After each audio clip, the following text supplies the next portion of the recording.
किंचन योगिनो यदि परम पश्यन्ति पश्यन्ति ते अस्माकं तु तदेव लोचन चमत्काराय भूयाचरम् कालिन्दी पुलिनेषु यत्किमपि तन्नीलं महो धावति।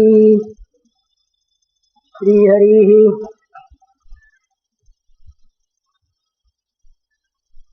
कल वाले पर्चे तो खो गए, कल वाले पर्चे तो खो गए और याद मुझे है नहीं किसने क्या लिखा था। और जगत खो जाने की चीज ही है, याद करना भी नहीं है, उसको खो ही देना। अपने आप को, जो जगत का अपना आप है, इसे भी खो देना है। नए पर्चे 2 आए हैं और 2 एक आदमियों ने मौखिक रूप से ही कहा है कुछ कहने के लिए। एक पर्चे में लिखा है,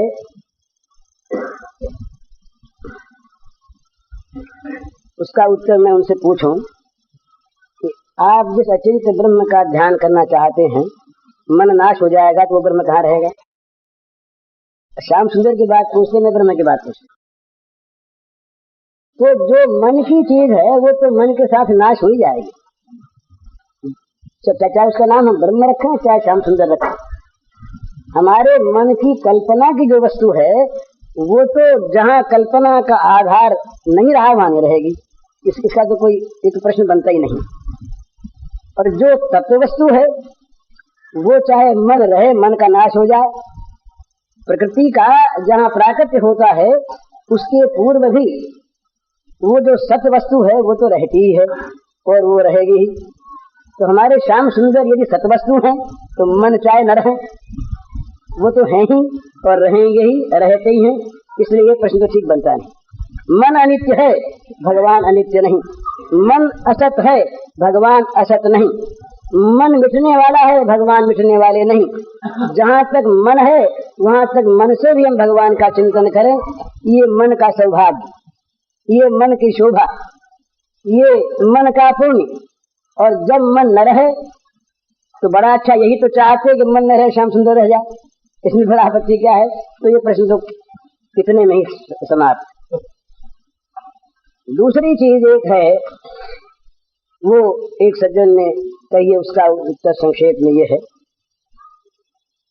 कि भाई जो मैंने ये कहा था कि सब में भगवान को देखो, ये देखना जहां तक है वहां तक हम कल्पना करते हैं, परंतु वास्तव में जो भगवान हैं, ये बहुत समझने का विषय है कि हम जगत में जिन वस्तुओं को देखते हैं और जिनकी हम कल्पना करते हैं वो तो हमारा मनोराज्य है।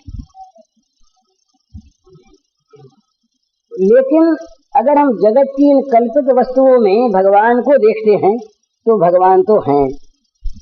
तो ये सब में भगवान को देखो, ये कहने का ये मतलब नहीं है कि भगवान है नहीं, भगवान की कल्पना करो, ये मतलब नहीं है कहने का। कहने का मतलब यह है कि तुम जो सत्य में असत को देख रहे हो, भगवान में जो जगत को इस रूप में देख रहे हो, ये तो ठीक है नहीं।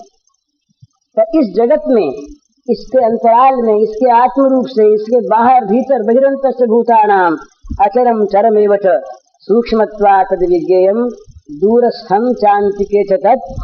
वो बहुत दूर बहुत नजदीक भगवान, वे तुम्हारे बाहर भी भीतर भी, जहाँ तुम हो वहाँ भी, तुम्हारे रूप में भी, तुम्हारे आकार में भी केवल और केवल वही हैं। इसलिए जगत में भगवान को देखना, ये असत में सत्य को देखना है, तो ये कल्पना नहीं। ये मेरे कल के कहने से कोई ये न समझे कि मैं ये कहता हूँ कि कल्पना से भगवान का हम चिंतन करें, भगवान यहाँ पर हैं तो नहीं, पर हम चिंतन करते हैं हमारे लाभ के लिए। हम चाहे चिंतन करें न करें, हम चाहे अपने लाभ से वंचित रहें या लाभ प्राप्त करें, भगवान तो हैं ही। हमारे न चिंतन करने पर भी हैं, हमारे न मानने पर भी हैं, हमारे न देख पाने पर भी हैं। जैसे अंधा आदमी किन्हीं वस्तुओं को नहीं देख पाता, बाहर की चीजों को, तो उसके न देख पाने का अर्थ ये नहीं कि वस्तुओं का अभाव हो गया है। वस्तु तो है ही, उसकी दृष्टि शक्ति का अभाव है, वो उन वस्तुओं को देख पाता नहीं, ये कमी उस देख न पाने वाले की है, वस्तु का अभाव नहीं। इसी प्रकार भगवान से भरा हुआ सब कुछ है, उनके सिवा और कुछ है नहीं। ऐसी अवस्था में उनको न देख पाने का अर्थ यही है कि हमारा अज्ञान है, हमारा मोह है, हमारी आंखें अंधी हैं, हम ठीक ठीक वस्तु का दर्शन नहीं कर पाते। ये हमारी गलती, हमारा अपराध, हमारा पाप, हमारा दुर्भाग्य, हमारी मंदबुद्धिता, कुछ भी कह दें, हमारा दोष है, भगवान तो है ही। तो भगवान की कल्पना ये सत्य में सत्य के दर्शन का प्रयास है। सब जगह भगवान की जो हम कल्पना करते हैं, इसका अर्थ क्या है? ये सत्य दर्शन का प्रयास है, ये कल्पना नहीं। जहाँ हमारी आंख जरा सी खुली कि हमें ठीक ठीक दिखाई देगा कि हम जो कुछ देख रहे थे वो तो आवरण था, और वास्तव में ये आवरण भंग हो गया, दृष्टि शक्ति खुल गई, अब सर्वत्र भगवान ही भगवान दिखते। तो बोले भाई, अब दूसरा प्रश्न आता है इसी क्रम में, बोले वो भगवान जिनको हम देख पाते हैं, वो भगवान विचार के आधार पर तात्विक सत्य हैं, या वो भगवान दिख भी सकते हैं, मिल भी सकते हैं, ऐसे भी हैं? तो भगवान के संबंध में ये कहना बनता नहीं कि ऐसे हैं ऐसे ही हैं, और ऐसे नहीं ऐसे नहीं ही हैं, ये कहना बनता नहीं। हिमाकत से भले हम कह दें, अपने ज्ञान को, अपनी अशक्ति को भगवान पर भले ही थोप दे, हम जो नहीं कर सकते वो भगवान भी नहीं कर सकते, ऐसा हम भले ही मान लें, पर ये बात है नहीं। भगवान दोनों रूपों में एक साथ नित्य निरंतर रहते हैं, एक होते हुए ही।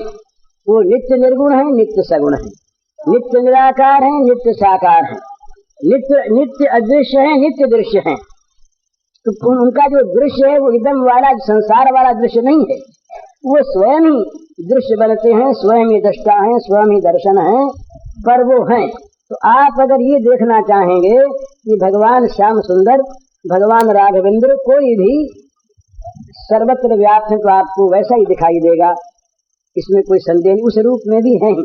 तो एक देशीयता सर्वदेशीयता में कैसे परिणत होती है, ये चीज हमारी बुद्धि उसे समझ नहीं सकती, पर यही तो विशेषता है। तो एक देशी हमारी बुद्धि मानती जिसको, उसी रूप में सर्वदेशीय है, ये उनकी विलक्षणता है। तो यदि आप भगवान को साकार रूप में देखना चाहेंगे तो उस रूप में भी आपको देख सकते हैं। अब तीसरा उसका प्रश्न का एक अंश है कि क्या भगवान हमारी आपकी तरह सामने बैठकर बातचीत कर सकते हैं? क्या भगवान हमारी आपकी भांति मिल सकते हैं?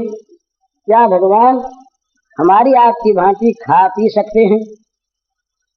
क्या भगवान का ठीक ठीक हमारे अंगों को स्पर्श प्राप्त हो सकता है? ये एक प्रश्न है। वहाँ प्रश्न के साथ संदेह भी है कि भाई विचार से ऐसा होता होगा, भाव से ऐसा होता होगा, कल्पना जगत में ऐसा होता होगा, वास्तविक शायद न होता हो, पर ये बात है नहीं।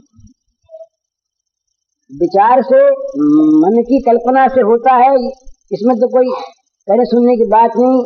ये तो मन की गति को जानने वाले सभी पहचानते हैं कि हमारा मन जिस किसी वस्तु की कल्पना करता है उस वस्तु को मन मूर्तिमान कर देता है, इसमें तो कोई बात नहीं।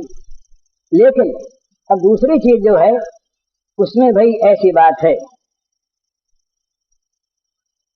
सत्य तो है निश्चित सर्वथा, 16 आने नहीं, जितने आने में सत्य आप माने उतने आने। लेकिन भगवान को ये कदापि गर्ज नहीं है कि वो मिल सकते हैं, इस बात का सर्टिफिकेट लेने आपसे आए। आप न माने उनका बिगड़ता नहीं, आप भावमय उनको माने, विचार कल्पना की वस्तु माने आपके लिए वैसा ही, कुछ उनका बिगड़ता नहीं। आप ऐसा माने कि ऐसी चीज होती नहीं, न माने उनका कुछ बिगड़ता नहीं।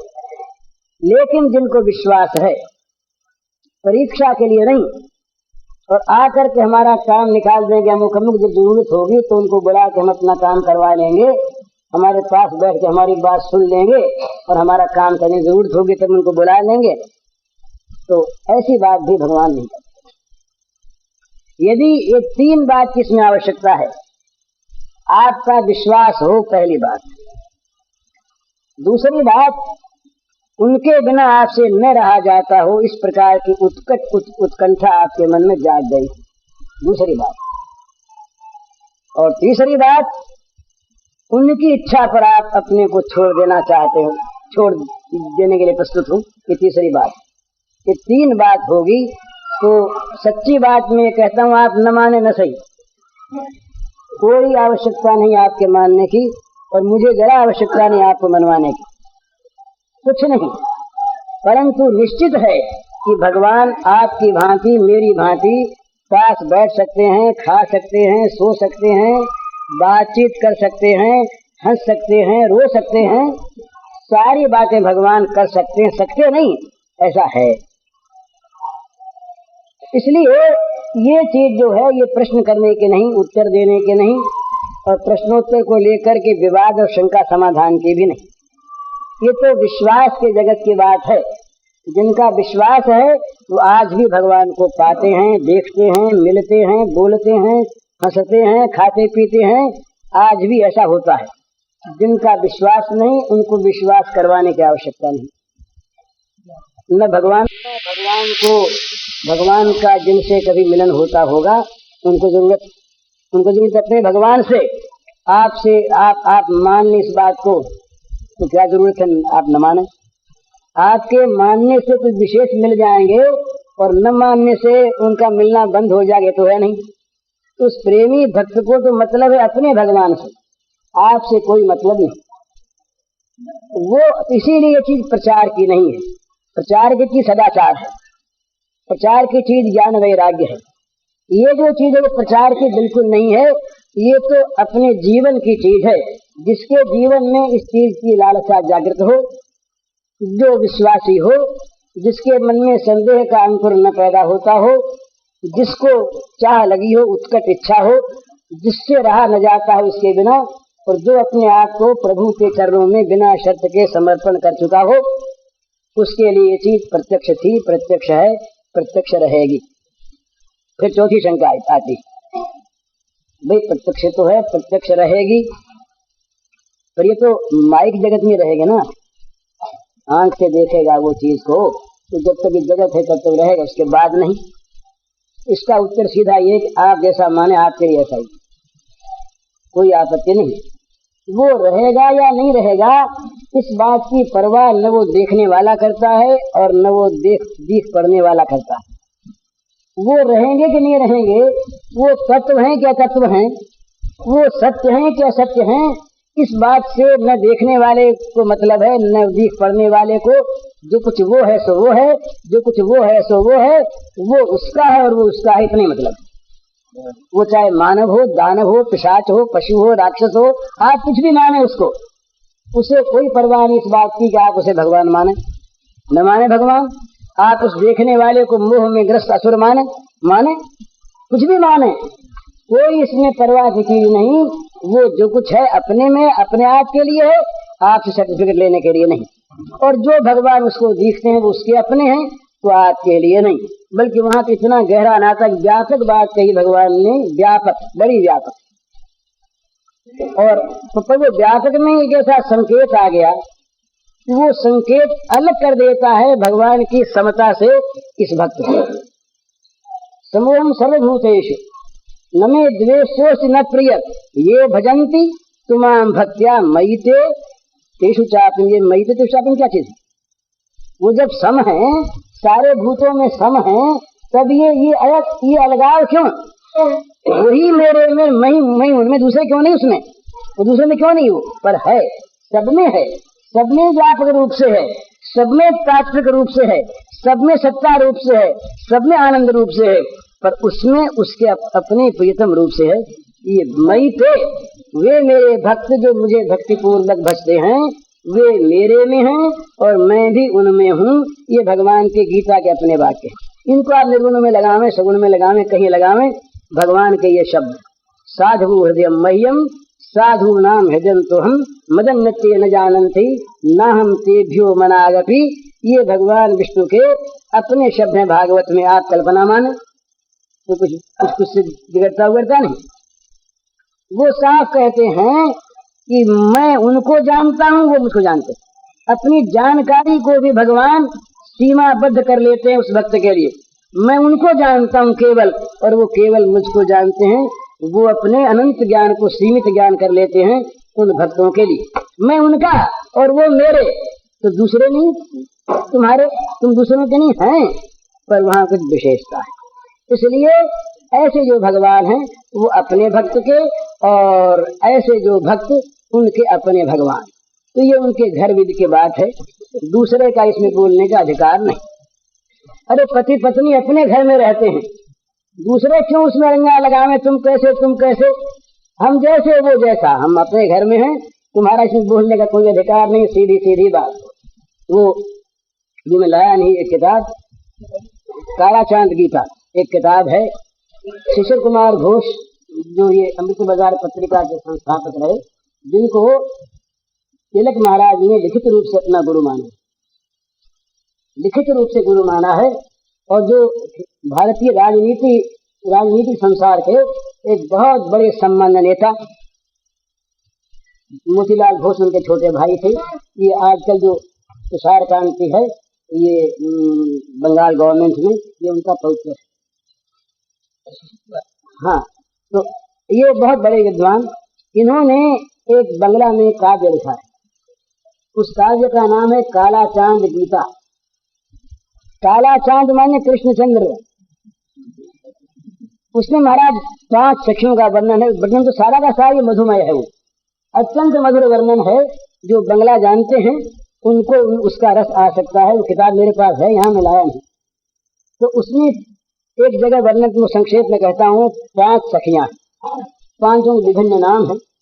तो 5 सखियां एक दिन वन में बैठी हुई अपने प्राण प्रियतम श्री कृष्ण का अन्वेषण कर रही थी। कहीं खो गए, इधर उधर ढूंढ आई, मिलते नहीं वो। तो उनके लिए वही प्राणाराम है, वही भगवान है, वही परमेश्वर है, वही अपने हैं, वही मालिक है। पर वो मालिक का उन्हें ज्ञान नहीं, वो तो उनके अपने हैं।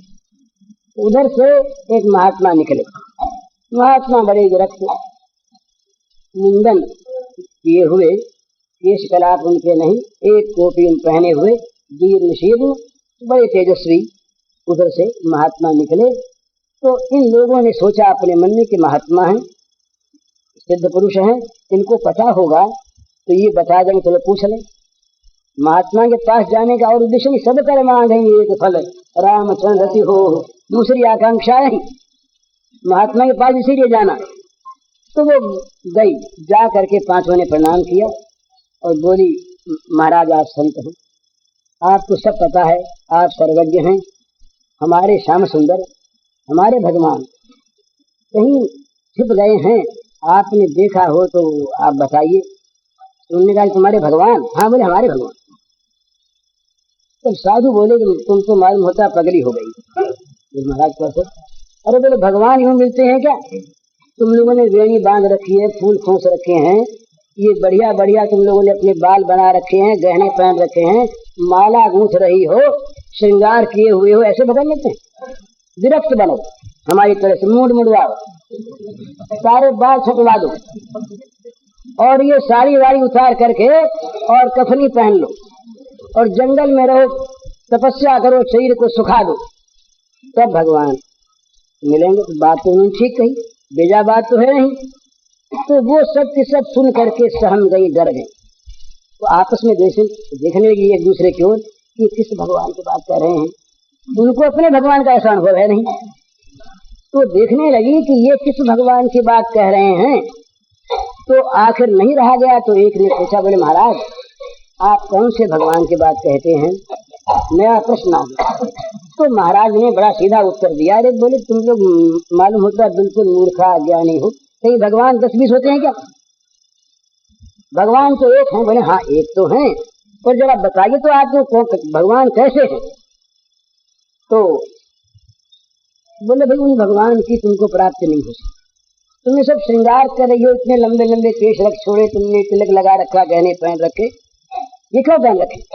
तो एक ने कहा कि महाराज ये जब हमारे श्याम सुंदर कहीं बाहर चले जाते हैं तो इन लंबे लंबे हमारे केशों को हम ये सामने करके उनका काला रूप देखते हैं, तो उस काले हमें कृष्ण दिखाई देते हैं हमारे केशों में, तो हमारा जी उस समय सांत्वना पाता है। अगर हम केशों को मुड़वा दें तो श्री कृष्ण को देखने का आधार न रहे हमारे पास, श्रृंगार के नहीं रखती। बोले तुम इनको सजाती क्यों हो? तो उन्होंने कहा कि सजाना क्या, हम तो जानते नहीं, सजाना किसे कहते हैं ये पता नहीं महाराज हमको, तो हम तो इतना ही जानते हैं कि जब हम इन केसों को यूं नहीं रखती तो श्याम सुंदर कहते हैं आज वैसा क्यों नहीं बनाया, उनकी राजी के लिए हम तो बनाती हैं, हमें तो पता नहीं। वो अगर कह दें कि तुम मुंडन करा लो हम प्रसन्न होंगे, अगर वो हंसे आज तो हम मुंडन करा लेंगे, हमें तो मुंडन में आपत्ति नहीं, केस रखने में आपत्ति नहीं। तो बोले ये तुमने बढ़िया कपड़े क्यों पहन रखे? तो एक ने कहा एक दिन के बाद और हमने एक घटिया कपड़ा पहन लिया, फटी साड़ी थी मैली, तो श्याम सुंदर बोले कि आज तुमको बड़ा दुख होता है, तुमने ऐसे मैले कपड़े क्यों पहन लिए? तो हमने कहा भाई अच्छे पहन लिए। वो कहते कि मैले पहनो, तो मैले ही पहन। कपड़ा माने कपड़ा, गहना, शरीर, केश, सज्जा, इन सब से कोई मतलब नहीं, मतलब है श्री कृष्ण से कोई मतलब नहीं। निजांगमति आगोप्यो ममित समुपासते ताभ्याम बिना नम ये पार्थ निगूढ़ प्रेम भाजनम। तो बोले महाराज बताओ आपके भगवान कैसे? तो बोले कि भाई भगवान 10-20 नहीं होते, भगवान एक हैं, वो भगवान सबसे परे हैं, वो निर्गुण निराकार हैं, सबसे परे हैं, और वैसे वो भगवान सर्वलोक महेश्वर है, सबके मालिक है, सबके स्वामी हैं, और वो जो अच्छा काम करते हैं उनको वो इनाम देते हैं, जो बुरा काम करते हैं उनको वो दंड देते हैं। वो दंड देने वाले, इनाम देने वाले, सबको शासन में रखने वाले, सबके महेश्वर भगवान हैं। तभी हंसी, तो ठीक है पता लगेगा आप तो दूसरे हैं। हमारे तो चिंता हो रही थी मन में कि आपने कैसे भगवान बता दिए, पर आपके जो ईश्वर भगवान हैं ये सब लोगों के मालिक और दंड देने वाले और ये इनाम देने वाले, ये दूसरे। हमारे तो इनाम देने वाले, दंड देने वाले नहीं, और हमारे तो सब लोगों के ईश्वर नहीं। तो महात्मा ने पूछा भाई वो तुम्हारे कौन से बताओ तो सही। तो बोली कि हमारे तो अपने घर के हैं, वो दंड क्या, हम इनाम क्या देंगे? घर की चाबी तो हमारे पास, भंडार की चाबी तो हमारे पास, इनाम क्या देंगे? और हमारे कहीं थोड़ा थोड़ा हो जाए और वो कहीं डॉक्टर को बुला के उसको कटवा दें, तो ये दंड है कि ये प्रेम है? वो तो हमें निरोग देखना चाहें तो हमारा अंक कटवा दें, तो ये क्या दंड हमारा? ये तो प्रेम है। और रही शासक की बात, तो हम तो महाराज राजा के नाम से कर जाए, राज दरबार में कौन जा हमारे, और कहीं राजा कोई होगा और राजा के कहीं कर भरना होगा तो हमारे स्वामी आप भरना, हमें उससे मतलब नहीं। राजा कौन और राजा का लगान क्या और कर क्या, दंड क्या, इनाम क्या, हमें मतलब नहीं। हमें तो मतलब ये है कि वो हमारे हैं, तो हमारे वो श्याम सुंदर कहाँ खो गए उनका पता बताइए। आप वाले दुखी हैं, आप वाले भगवान जहाँ ऐसी ऐसी बातें कहें कि हमारे भगवान से विरुद्ध पड़े और वैसा काम हम करने लगे हमारे भगवान दुखी हो जाए, तो इस भगवान की आवश्यकता हमें नहीं, हमें तो हमारे भगवान को बताइए। तो महात्मा ने पूछा जैसा बताओ भाई तुम्हारे भगवान का स्वरूप क्या है? अब महाराज वो सखियां भगवान के वो नवनीत श्याम सुंदर स्वरूप का वर्णन करते करते और आनंद मत होकर नाचने लगी। बाबा जी भी नाच पड़े साथ साथ, बाबा जी की आंखों से अश्रुपात होने लगे, बोले तुम ही धन्य हो। तो भाई ये बात है कि अपने भगवान से अपने भक्त का मतलब होता है, वो कैसे हैं, क्या हैं, तत्व हैं कि नहीं हैं, सत्य हैं कि नहीं हैं, उनका स्वरूप क्या है, इस बात को वो जाने, वो पहचाने, वो जानने की चेष्टा करे जो तत्व को जानना चाहता है। तो जो प्रियतम को जानना चाहता है उसे तत्व से आवश्यकता नहीं, वो तो अपना प्रेमास्पद और हम उसके प्रेमी इतना ही जानता है, और इससे ज्यादा जानने की उसे जरूरत नहीं पड़ती। तो जरूरत तो पड़ती है कहीं तो गया प्रेम में, प्रेम में बाधा लगने की, अरे ये तत्व है कि नहीं, तो तुम तत्व से प्रेम करते हो, भाई प्रेम से तो प्रेम करते नहीं, तत्व को खोजो। अब वो तत्व हैं ये दूसरी बात, कभी कभी उनके मुंह से भी ऐसी चीजें निकलवा देते हैं ये महात्मा लोग कि देखने सुनने वाले पढ़ने वालों को संदेह न हो जाए, इसलिए रास पंचाध्यायी में भी ऐसे शब्द आ जाते हैं। न खलु गोपिका नंदनो भवान अखिल देहिनाम अंतरात्मदृक् विखल सार्थितो विश्वगुप्तये सख उदेयवान शाश्वतां कुले।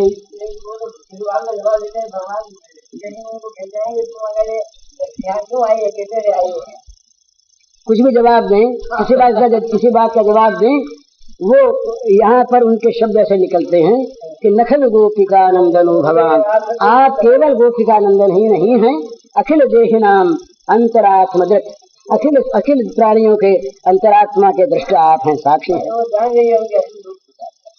असली रूप को जानने की आवश्यकता नहीं है वहाँ पर।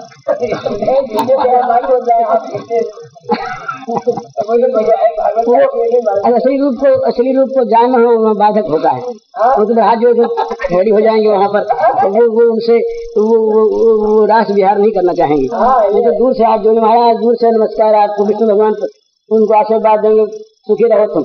वहाँ वो प्रियतम है ऐसा नहीं कहेंगी, श्रेष्ठ नहीं कहेंगी, धूर्त नहीं कहेंगी, कैतव नहीं कहेंगी। कैतव कहते हैं, धूर्त कहते हैं, छलिया कहते हैं, दगेबाज कहते हैं, झूठे कहते हैं। ये सब विशेषण जो हैं भगवान के, वो मैया यशोदा मैया, वो स्तन्यकाम, दुर्दांत, चौर, भयासुर, ये सब उनके जो विशेषण वहाँ पर आते हैं, ये विशेषण भगवान के इस प्रेम राज्य के महत्ता के ही हैं। भगवान हैं, वो अज्ञानी नहीं, ये बात भी सत्य है। क्योंकि अज्ञान में प्रेम नहीं होता, अज्ञान में विषयासक्ति होती है। ये बड़ा अंतर है। जहाँ पर सांसारिक विषयों की आसक्ति है वहाँ अज्ञान है, अज्ञान में भगवत प्रेम नहीं होगा। अज्ञान में विषयासक्ति होगी, उससे हम चाहे नाम भगवत प्रेम दे दें। जहाँ भगवत प्रेम वास्तविक है वहाँ अज्ञान नहीं है, वहाँ तो ज्ञान छिपा हुआ अपना फल देख कर नाचता रहता, छिपा रहता। बात दो होती है, बात एक होती है, भगवान एक बात दो नहीं होती, बात एक होती है, पर बात जगह जगह अलग अलग होती है। बात दो नहीं होती। तो महाराज ये क्या चीज है कि भगवान एक है, ये बात सत्य है। पर वहाँ पर जहाँ भगवान खेलते हैं, जहाँ भगवान की क्रीड़ा होती है, वहाँ भगवान वास्तव में, देखिए एक बहुत समझने की चीज है। ये तो सारे ग्रंथ उड़ जाएंगे अगर हम इसको दंभ माने, अगर हम इसको केवल नाट्य माने, अगर हम इसको केवल दिखाने की चीज माने, तो भगवान में सारे दोष आ जाएंगे। अगर ये माने कि भगवान ने वहाँ पर प्रेम नहीं किया, प्रेम का दिखावा किया, भगवान को भूख नहीं लगी, उन्होंने माँ का मन रखने के लिए ऐसा किया, भगवान को गुस्सा नहीं आया, उन्होंने नाट्य करके अपने होठ काटे, भगवान ने चोरी नहीं की, ये वहां पर एक नाटक किया, सारा नाटक सही लगे तो ठीक बात। परंतु यदि ये भगवान में चीज माने तो या तो भगवान दंभी सिद्ध होंगे, या भगवान दूसरों को माया जाल में भुलाने वाले सिद्ध होंगे। अगर माँ यशोदा को ज्ञान नहीं देते, अगर वो गोपियों को ज्ञान नहीं देते, बच्चों को साथियों को ज्ञान नहीं देते, तो ऐसे भगवान का क्या करना लेकर के। तो वहाँ पर क्या है, वहाँ पर क्या है, वहाँ भगवान जो हैं वो लीला विहारी भगवान वास्तव में इन चीजों को अपने आप स्वीकार करते हैं। क्रोध बनते हैं स्वयं, लोभ बनते हैं स्वयं, प्रेम बनते हैं स्वयं, चोर बनते हैं स्वयं। ऐसी बात नहीं कि लोग दिखाऊ करते। अगर लोग दिखाऊ करते हैं तो वो फिर भगवान किसी काम के नहीं, और वो फिर पोथी फालतू, उसको बांटने में क्या फायदा, तो खाली बात करके हंस लिए एक बार, ऐसी बात नहीं। हम हमारा तो ऐसा विश्वास है, अनुभव तो नहीं कह सकते हम, हमारा विश्वास है कि हमारे भगवान तो ऐसे हैं, चाहे वो अज्ञान के भगवान हो, हमें उसमें कोई परवाह नहीं। अज्ञान के भगवान हो चाहे अज्ञान दशा में हो, हमें अज्ञान से कोई भी डर नहीं, अज्ञान से कोई भय नहीं। तो वो जो भगवान हैं, वो भगवान ये जो कुछ करते हैं, ये उनकी भगवत्ता स्वयं उस रूप में प्रकट होती है। उनकी भगवत्ता स्वयं उस रूप में प्रकट होकर के काम करती है। वो दीक्षरंतु मनश्चक्रे योग माया मुपाश्रिता भगवान पितारात्रि शरदोत्फुल्ल मल्लिका भगवान अति और रंतु मनश्चक्रे, इन शब्दों पर ध्यान दीजिए। रंतुम मनश्चक्रे, रंतुम मनश्चक्रे, इसी में सारा तत्व भरा हुआ है। तो खैर इस बात को छोड़ दें, हम तो कुछ जानते मानते नहीं है, हम तो ऐसे ही लग देते। अच्छा, उसका अर्थ तो लंबा है महाराज, उसका अर्थ शब्दों से नहीं बताया जा सकता। वो तो हुआ था, आप नहीं थे, तो 4 दिन 5 दिन तक वही अर्थ हुआ था। 5 दिन तक यही अर्थ हुआ था यहाँ पर, परंतु मनुष्य करे पर ये स्वरूपानंद वितरण किया भगवान ने। रमण 3 प्रकार के होते हैं, विषय रमण विषयी का, आत्म रमण ज्ञानी का मुमुक्षु का, और स्वरूपानंद वितरण ये भगवान का रमण। रमण शब्द से डरने की आवश्यकता नहीं। तो ये स्वरूपानंद वितरण भगवान का है, इसलिए उन्होंने अपने आप मन का निर्माण किया और रमण करने की इच्छा की।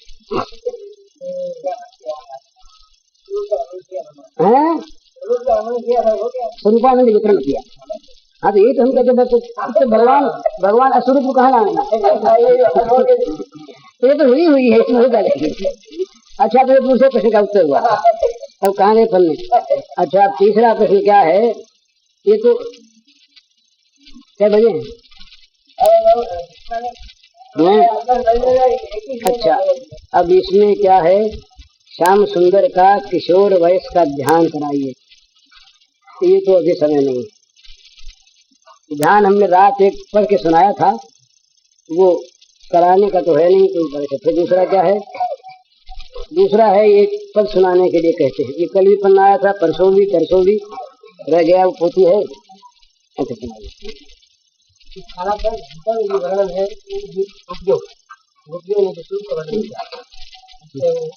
हाँ हाँ, अच्छा, ये एक ही बहुत नई चीज नहीं है, पुरानी चीज संसार में नया कुछ है ही नहीं। वो जो पुरातन पुरुष है वही नित्य नूतन है, तो वो नित्य पुरातन नित्य नूतन। तो और कहाँ से कहेंगे, हम तो आप ही नकल करते हैं महाराज, हम कहाँ के पीछे चलने वाले हैं, हम कहाँ कहेंगे दूसरी बात, आपकी बात कहेंगे, दूसरी बात कहाँ लाएंगे, कहाँ दूसरा ही नहीं। तो वो जो नित्य नूतन है वो नित्य पुरातन, तो उसकी बात भी नित्य पुरानी होने पर भी नित्य नई, ये विशेषता उसमें। जगत की बात पुरानी होने पर नई नहीं होती, और यहाँ नित्य नवीन और नित्य पुरातन, ये भगवान की बात। तो ये एक भाव है, ये राधा रानी का ऊंचा भाव ये नहीं है, वो तो अपने को सर्वथा अयोग्य मान करके वो उनको उलाहना नहीं देती, वो तो अपने को अलग करना चाहती है। ये इसमें कुछ उलाहना है और इसमें अपनी कुछ महत्ता उनकी है, पर वो प्रेम की ऊंची चीज। तो इस पद को सुनाने के लिए 4 दिन से 5 दिन से मेरे पास पर्चे आ रहे हैं, तो आज सुना दें। एक श्लोक है महाराज जिनका, चैतन्य महाप्रभु का, आश्लिष्य वा पादरताम पिनष्टुमाम अदर्शनान मर्महताम करोतु वा यथा तथा वा विदधातुलम पतो मत प्राणनाथस्तु स एव नापरः। आश्लिष्य वा पादरताम पिनष्टुमाम अदर्शनान मर्महताम करोतु वा यथा तथा वा विदधातुलम पटो मत प्राणनाथस्तु स एव नापरः। भाई वो ठुकरावे चाहे मारे, चाहे हृदय से लगावे, चाहे ठोकर मार दे, बस वो चाहे लंपटता करे, कुछ भी हो, पर हमारा तो प्राणनाथ वही है, दूसरा कोई नहीं। इसी भाव पर ये पद है। दूर करो ठुकरावो तो चाहे प्यारे घर से निकलवावो, खूब सतावो पर मुझको मन से न कभी तुम बिसरावो। दूर करो ठुकरावो चाहे प्यारे घर से निकलवावो, खूब सतावो पर मुझको मन से न कभी तुम बिसरावो। सदा चाहती मिले रहो तुम, पर जो तुम्हें यह चाह नहीं। सदा चाहती मिले रहो तुम, पर जो तुम्हें यह चाह नहीं, कभी मत मिलो। दूर रहो मुझको इसकी परवाह नहीं, कभी मिलो मत। ये दूर रहो मुझको इसकी परवाह नहीं। सुख से सदा रहो तुम प्यारे, सुख से सदा रहो तुम प्यारे, इसके सिवा कुछ चाह नहीं। दुख देते जाओ चुपके से, रखने भी दो गवाह नहीं। दुख देते जाओ चुपके से, रखने भी दो गवाह नहीं। चाहे जैसे रखो मुझे, पर मन से कभी न भूल जाओ। चाहे जैसे रखो मुझे, पर मन से कभी न भूल जाओ। खूब सताओ पर मुझको मन से न कभी तुम बिसराओ। नहीं चाहती सुख में हिस्सा, नहीं चाहती धन में भाग। नहीं चाहती सुख में हिस्सा, नहीं चाहती धन में भाग। नहीं चाहती राय सुनो तुम, नहीं चाहती मैं अनुराग। नहीं चाहती राय सुनो तुम, नहीं चाहती मैं अनुराग। नहीं चाहती आदर दो तुम, नहीं चाहती आदर दो तुम। नहीं चाहती प्रेम पराग, यही चाहती भूलो मत तुम सुख से रहो बस यही सुहाग। यही चाहती भूलो मत तुम सुख से रहो बस यही सुहाग। अपनी चीज को चाहे जैसे बरतो कभी मत सकुचाओ। अपनी चीज को चाहे जैसे बरतो कभी न सकुचाओ। खूब सताओ पर मुझको मन से न कभी तुम बिसराओ। यही सुहाग बड़ा भारी है जो तुम नहीं भुलाते हो। यही सुहाग बड़ा भारी है जो तुम नहीं भुलाते हो। सता सता कर निर्दयता से मुझको सदा रुलाते हो। ये सौभाग्य है। यही सुहाग बड़ा भारी है जो तुम नहीं भुलाते हो। सता सता कर निर्दयता से मुझको सदा रुलाते हो। रुलाते हो तो भूलते तो नहीं ना? अगर भूल गए होते तो रुलाते क्यों? यही सुहाग बड़ा भारी है मुझको नहीं भुलाते हो। सता सता कर निर्दयता से मुझको सदा रुलाते हो। दुखों के संदेश भेज कर, दुखों के संदेश भेज कर बरबस पास बुलाते हो। ठुकराते गिर पड़ती तब तुम भुज भर स्वयं उठाते हो। दुखों के संदेश भेज कर बरबस पास बुलाते हो। ठुकराते गिर पड़ती तब तुम भुज भर स्वयं उठाते हो। इसी तरह मेरी सुख साधों को पूरी करते जाओ। इसी तरह मेरी सुख साधों को पूरी करते जाओ। खूब सताओ पर मुझको मन से न कभी तुम बिसराओ। रुचि तुम्हारी मेरी रुचि हो, चाह तुम्हारी मेरी चाह। तुम अगर चाहते हो कि तुम नरक में जाओ तो बस यही मेरी इच्छा हो कि मैं नरक में जाऊं। तुम चाहते हो कि तुम अमुक प्रकार से दुख सहन करो, मैं यही चाहूंगी कि दुख सहन करूं। रुचि तुम्हारी मेरी रुचि हो, चाह तुम्हारी मेरी चाह हो। चाहे प्रतिकूल सर्वथा इसकी मुझे न कुछ परवाह हो। चाहे प्रतिकूल सर्वथा इसकी मुझे न कुछ परवाह। चाहे दम घुट जाए, चाहे दम घुट जाए मुख से कभी नहीं निकलेगी आह। चाहे दम घुट जाए मुख से कभी नहीं निकलेगी आह। तुम ही प्राण प्राण हो मेरे, तुम ही सब चाहों की चाह। तुम ही प्राण हे प्राण हो मेरे, तुम ही सब चाहों की चाह। मेरा भाव नहीं बदलेगा, मेरा भाव नहीं बदलेगा भले बदलते तुम जाओ, मेरा भाव नहीं बदलेगा भले बदलते तुम जाओ, खूब सताओ पर मुझको मन से न कहीं तुम बिसराओ। हम लोगों के भाव में यही एक दोष है कि हम लोग जिस किसी से भी, भगवान से भी अपनी अनुकूलता चाहते हैं, उनकी मर्जी में अपनी अनुकूलता नहीं देखते। वो जो करना चाहते हैं वो मंगलमय है, ये अलग चीज, मंगलमय तो है ही।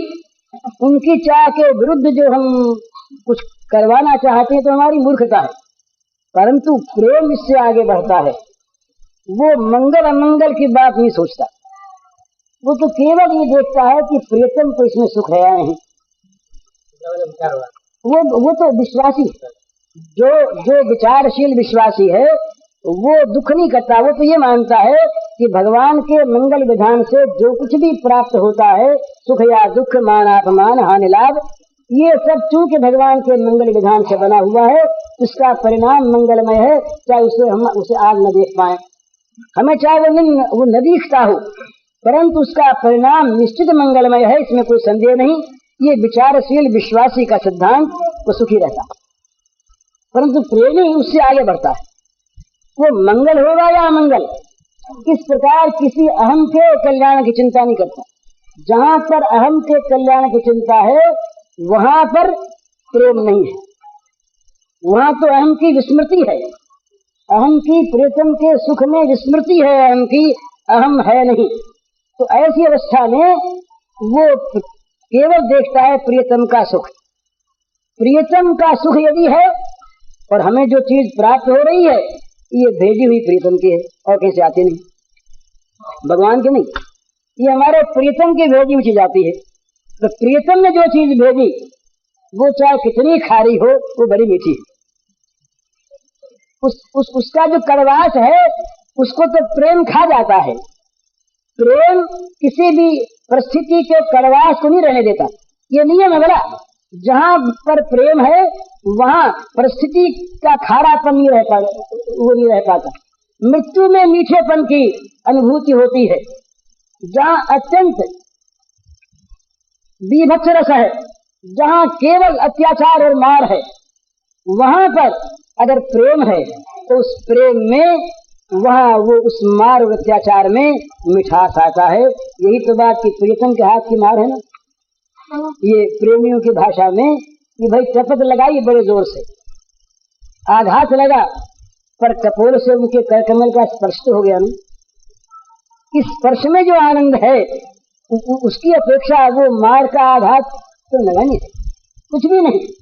तो जहां पर प्रेम है वहां वो परिस्थिति का की जो कड़वास है वो नहीं रहती।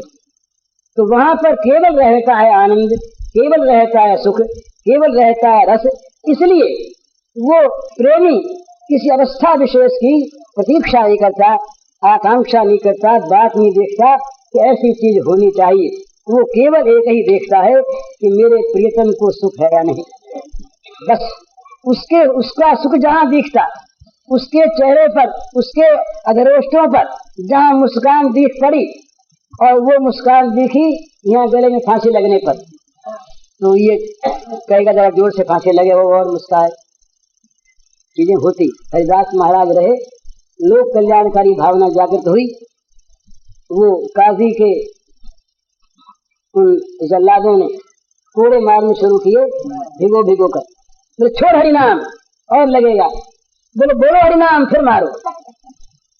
अरे हमें कोड़े मार कर दिए, नाम लेते ही कहते छोड़ो हरिनाम, तो छोड़ो के साथ हरिनाम आता है ना। इनके मुंह से हमारे प्यारे का नाम निकलता है और हमें बदले में मार पड़ती है, तो पड़े। बोले और मारो और बोलो हरिनाम। वो कहते लो मारते छोड़ो हरिनाम, और मारो बोलो हरिनाम। ये उनकी जीवनी में बात आती है, हरिदास की जीवनी में। तो प्रियतम का नाम, प्रियतम का मिलन, प्रियतम का सुख किसी भी मूल्य पर अगर मिलता हो तो वो सस्ता मिलता है, उसका मूल्य हम चुका सकते ही नहीं। हमारा दुख क्या प्रियतम के सुख का मूल्य हो सकता है? अरे हम तो मरने वाले हैं ही, ये चीजें नष्ट होने वाली हैं ही। ये अगर पहले नष्ट हो गई तो बिगड़ा क्या? प्रेम के न होने पर भी तो नष्ट हो सकती थी, ये नष्ट हो जाए, सारी तरह से नष्ट हो जाए, सब में आग लग जाए, सब बिगड़ जाए और सब में लगानी होगी आग ही महाराज। कबीरा खड़ा बाजार में लिए दुकाती हाथ, है जो घर फूके आपनो आवे मेरे साथ। हमसे ये तो घर फूक तमाशा है, जब तक घर को बनाए रखोगे ये मैं और ये मेरा, तब तक उलझे रहो इसमें, तब तक न ये कह सकोगे कि मैं भगवान का, और तब तक ये नहीं कह सकोगे कि भगवान मेरे। भगवान को मेरा बनाना है और भगवान का अपने को बनना है, तो घर फूक तमाशा देखना है। गोपियों ने घर फूक दिया है, एवं तक हो गया समय, 10 मिनट बाकी है अभी, तो सेठ जी का पता तो लगाओ।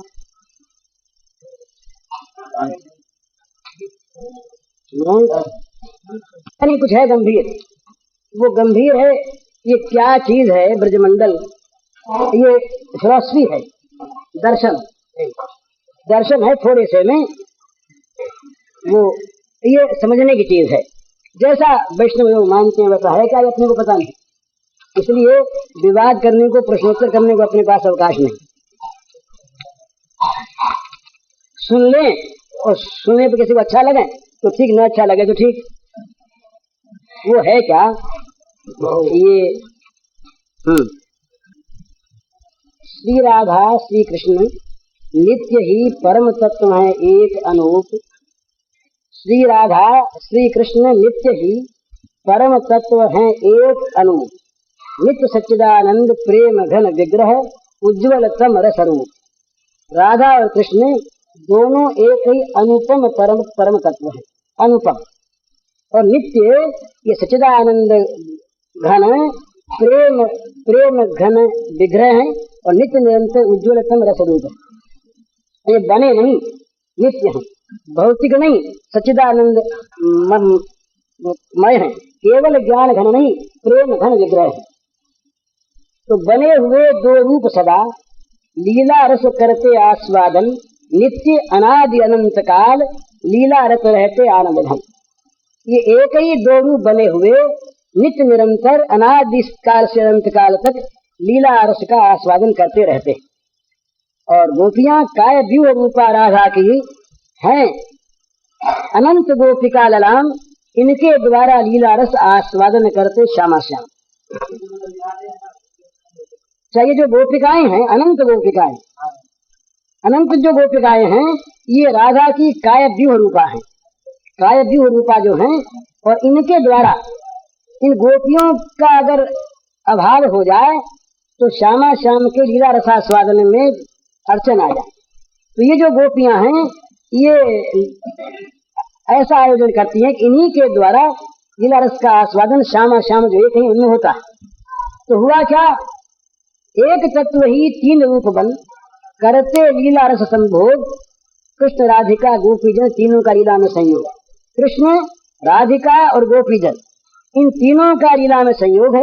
एक ही तत्व तीन रूप बने हुए लीला रस का आस्वादन करते हैं। परम तत्व श्री कृष्ण नित्य हैं, अनुपम सच्चित आनंद घन। सत संधिनी चित चिति आह्लादिनी है आनंद शक्ति सघन। भगवान के तीन ये विशेषण है, सत चित आनंद। जो सत है ये संधिनी शक्ति है, जो चित है ये चित शक्ति है, वो जो आनंद है ये आह्लादिनी शक्ति है। ये रसघन है भगवान की। तो आह्लादिनी स्वयं राधिका, संधिनी बनी नित्य श्री वृंदावन। जो नित्य वृंदावन है वो संधिनी शक्ति का अवतार है, और राधिका है ये स्वयं आह्लादिनी शक्ति है। और राधिका की काव्य रूपा जो गोपियां हैं ये सब भी आह्लादनी है, और बनी योग माया चिति करती लीला रस का आयोजन। जो चिति शक्ति है ये योग माया बन के योग माया उपासित है, ये लीला रस का आयोजन करती है। राधा स्वयं बनी है ब्रज में गोप रमणीय अति अभिराम। लीला रस के क्षेत्र पात्र बन यूं लीला रत श्यामा श्याम।